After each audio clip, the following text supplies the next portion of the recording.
Welcome back, America. A big event tomorrow, the day after the election at Auburn University with TPUSA. And our next guest, I'm supposed to call him Senator because that's his official title, but I got to tell you, I like to call him Coach. He is Alabama Senator Tommy Tuberville. Sir, good to have you on the show. Thank you, guys. Thanks for having me on. Well, yeah, it will be a big night tomorrow night in Auburn. There'll be standing room only, probably thousands of people outside trying to get in. They're already standing in line as we speak. And I'm looking forward to, this Turning Point event was scheduled back in July. And I was supposed to introduce Charlie. And we all know what happened a couple months ago. He lost his life to a mad murderer. And here we are. But his legacy goes on. It's growing as we speak. And as I said, we'll have thousands of people there tomorrow night. That is amazing. It's amazing how quickly the chapters have grown. Your thoughts a little bit about the assassin actually creating the opposite effect of what he probably evilly was thinking of doing. Yeah, Charlie was teaching the truth to young kids on college campuses, and that's what this was all about. They didn't want him to tell the truth, and he was breaking a lot of these young people out of this indoctrination syndrome that a lot of these universities have caused. And this one young man took it that, he needs to be stopped. And so, unfortunately, this happened. It's a tragedy. But again, J.D. Vance and Erica last week were at Ole Miss. This week it'll be myself, Benny Johnson, Laura Trump, and Eric Trump. So we'll have a great program, and hopefully it'll be very lively and have a great discussion. Yeah, absolutely. Coach, I'm obviously just a little bit biased because of my alma mater being Auburn, but I was interested to see in the last few years as we have seen Ivy League campuses ramp up with anti-Semitism, universities like Auburn and a lot of the SEC schools, frankly, really pushed down and clamped down and stomped it out very, very quickly. Do you think that schools like Auburn and some of these schools who responded in a different way than the Ivy Leagues will benefit from that? Yeah, and it's also about moral values. A lot of these kids are Christians.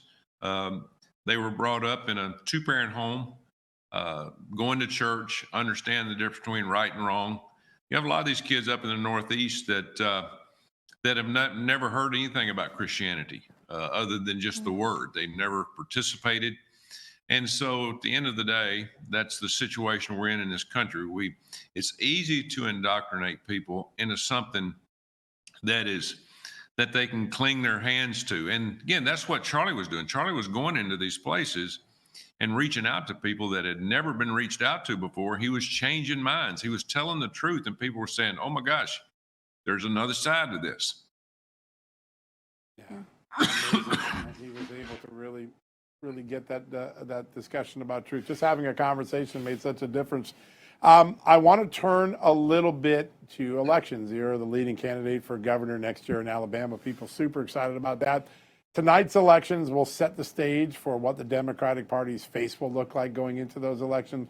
What's your take on what we're seeing in the Democratic Party and also what we see in the Republican Party? Well, of course, being in Washington, D.C., we see everything that happens over in Virginia in the governor's race. Yeah. And Glenn Youngkin won it last time because of education. The Democrats had absolutely taken the parent out of the classroom and out of the kids' lives. But I think now they've had a good chance to put it back. There's not been a lot of talk about that. But the one thing you have to remember, too, about all these elections, most of them that are high profile, New York, New Jersey, and Virginia, they're blue states. Okay. And it's going to be hard for anybody to break through like Glenn Youngkin did.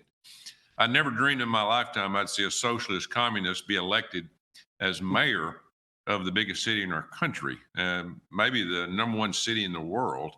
But they'll learn their lesson. He hadn't won yet.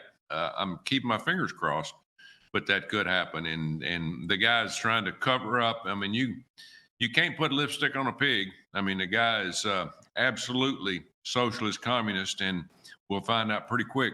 He gets elected, the things he's going to change with law enforcement, free giveaways, all those things he's promised. It'll be an interesting time in New York. That it will. Sir, we've already seen Democrats on Capitol Hill say the quiet part out loud. They have admitted that during this shutdown that provides leverage for them. Is tonight's election leverage for them as well? And then after the election is over, then maybe they're going to be a little bit more amenable to coming up to the table and doing what they did 13 times under Joe Biden, sign the CR? Yeah, it'll all change after tonight. They're starting to squirm. They know that they're on the wrong side of the polling on this, and they want to get back to putting the pressure on us as the one big beautiful bill.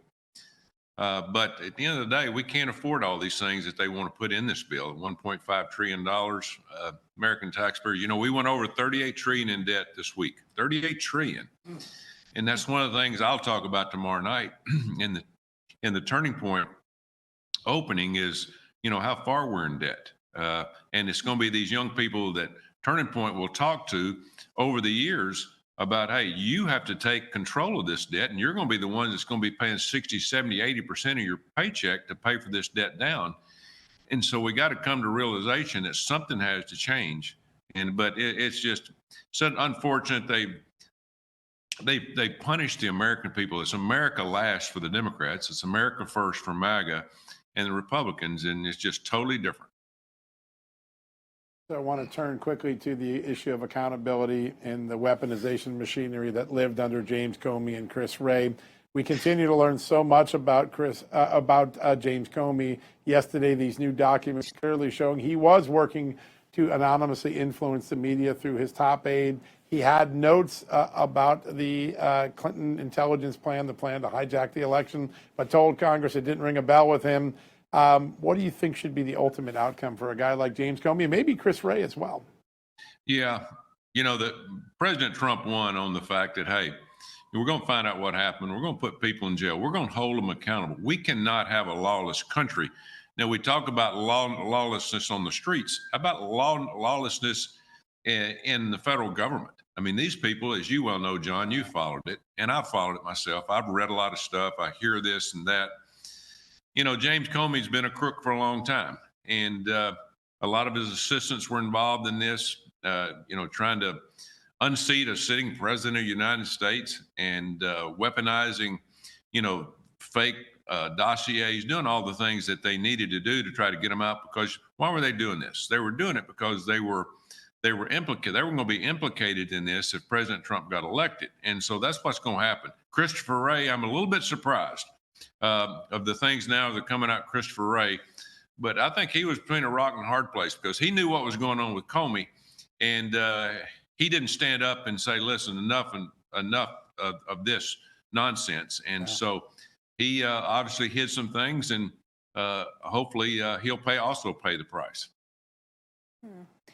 Sir, I want to close, it's kind of close to where we started, with the NIL and the transfer portal.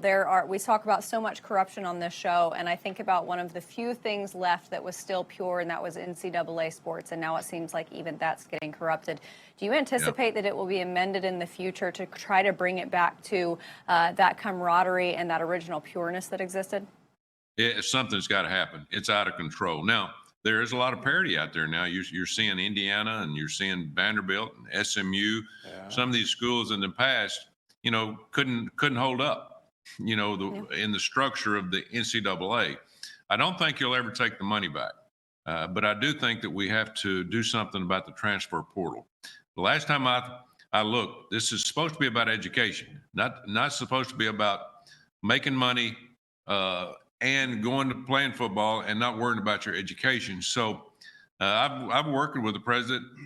President wants to do something about it. I don't know what we can get done, but if we stay down this same path, you're going to have we thought there was a lot of rule breaking back in the day when you couldn't give any money. Now you're having people going around certain supposedly rules, breaking rules. We have these agents that are not certified that are taking money. I know of one school a couple of weeks ago that a kid got to the bus going to an away game to the airplane. And he said, I'm not going unless you pay me $50,000. I've already spent my $500,000 you gave me 4 or 5 months ago. I mean, this is out of control. Wow. And and so it's not about education anymore. You're ruining the lives of these kids. They'll never make this much money again. And then they got to go to work. And when they get out, most of them are not going to be in the NFL and or NBA, just a very small percentage. So the parents, hopefully, trust funds are being put up. But again, a lot of these kids aren't paying taxes. I know for a fact that they're getting money and they're spending it and going, oh, wait a minute, I had to pay taxes on that. I mean,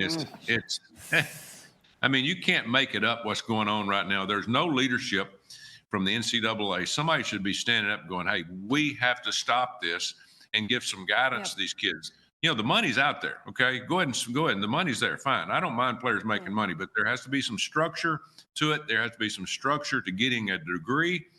It's just an absolute disaster.